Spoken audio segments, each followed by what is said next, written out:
বিলালের getup শুনেছেন? শুনলে অবাক হয়ে যাবেন। বিলালের গেটআপ নাক হলো থাবড়া। বিলালের গেটআপ বলতেছি হাদিস থেকে। হযরতে বিলাল রাদিয়াল্লাহু তাআলা আনহু দেখতে একদম এই যে কালার আছে কালো বক্সের, এরকম কালো, কঠিন কালো। হাবশা দেশের মানুষ। হযরতে বিলাল রাদিয়াল্লাহু তাআলা আনহু চেহারার কোনো সৌন্দর্য নেই, কিন্তু এই বেলাল আমার রবের কাছে দামি হয়েছে কি হয় নাই?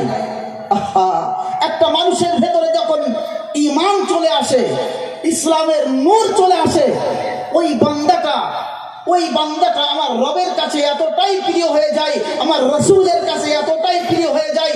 ফাতহ মক্কা যেদিন হলো, মক্কা যেদিন বিজয় হলো, আল্লাহর নবী সাল্লাল্লাহু আলাইহি ওয়াসাল্লাম হযরতে বেলালকে ডাক দিয়ে বললেন, তাআল্লা বাইয়া ইয়া বেলাল, হে বেলাল তুমি এদিকে এসো। বেলাল আসলেন।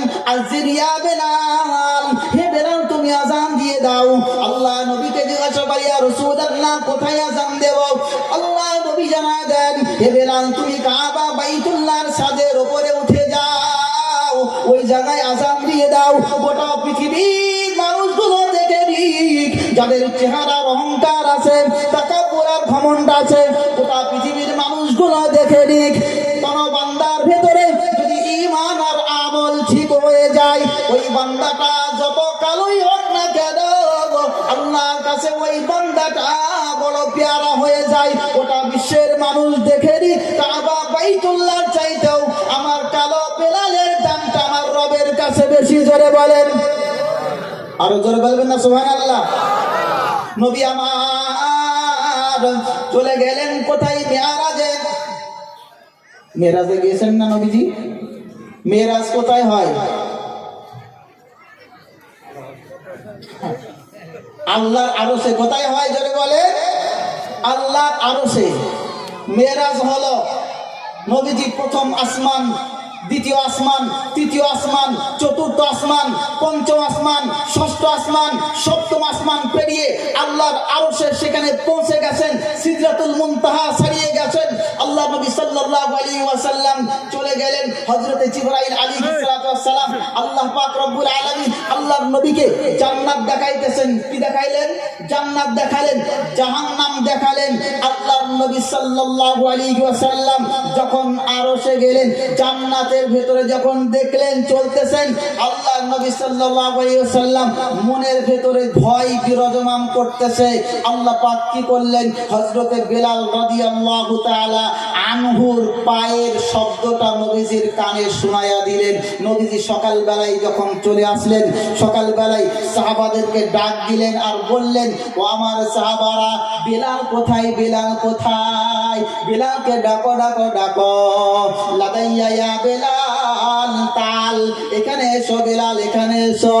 ইয়া বেলাল, বুখারী হাদিসের কথা বলতেছি, গল্প করি না রে দোস্ত। ইয়া বেলাল হাদিসনি বিআরজা আমালিন আমিলতাহু ফিল ইসলাম, তুমি তোমার সেই নেক আমলের কথাটা কি বলবা, যেই নেক আমলের কারণে আমি রাসূলুল্লাহ সামি'তু খাফানা আলাইকা ইয়া বেলাল ফিল জান্নাহ। এ গো বেলাল,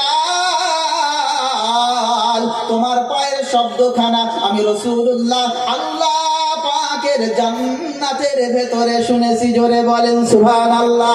এ বেলাল তুমি বলো বলো বলো, কোন আমল করো, কোন আমল করার কারণে তোমার পায়ের শব্দটা আল্লাহ জান্নাতে শুনতে পাইলাম? হযরত বেলাল ডাক দিয়ে বলে, ইয়া রাসূলুল্লাহ, ইয়া হাবিবাল্লাহ, হুজুর আমি তো তেমন বেশি কিছু আমল করি না, অন্যান্য সাহাবারা যে আমল গুলো করে আমিও সেই আমল করি। অন্যান্য সাহাবারা 5 ওয়াক্ত নামাজ পড়ে, আমিও 5 ওয়াক্ত নামাজ আদায় করি, কিন্তু আমি এতটা বেশি করি, যখনই আমি বেলাল ওযু বানাই, ওই ওযু দিয়ে আমি বেলাল 2 রাকাত তাহিয়াতুল ওযুর সুন্নাত নামাজটা আদায় করি। আল্লাহর নবী বললেন, বেলাল তোমার এই আমলটার কারণেই আমার মনে হয় আমার রব তোমাকে এত বেশি ভালোবাসে। ইসলামের জন্য কষ্ট করতে হয়, ইমানের জন্য কষ্ট করতে হয়, তারপরেই ইসলামের স্বাদ, ইমানের স্বাদ বোঝা যায়। চেহারার যদি কোনো মূল্য থাকতো বেলালের, তো তাহলে কোনো মূল্য থাকতো না। কিন্তু হযরতে বেলালের কতটা মূল্য ছিল, যার পায়ের শব্দ আল্লাহর জান্নাতে শোনা যায়। তাহলে বোঝা যায় চেহারার কোনো মূল্য নাই।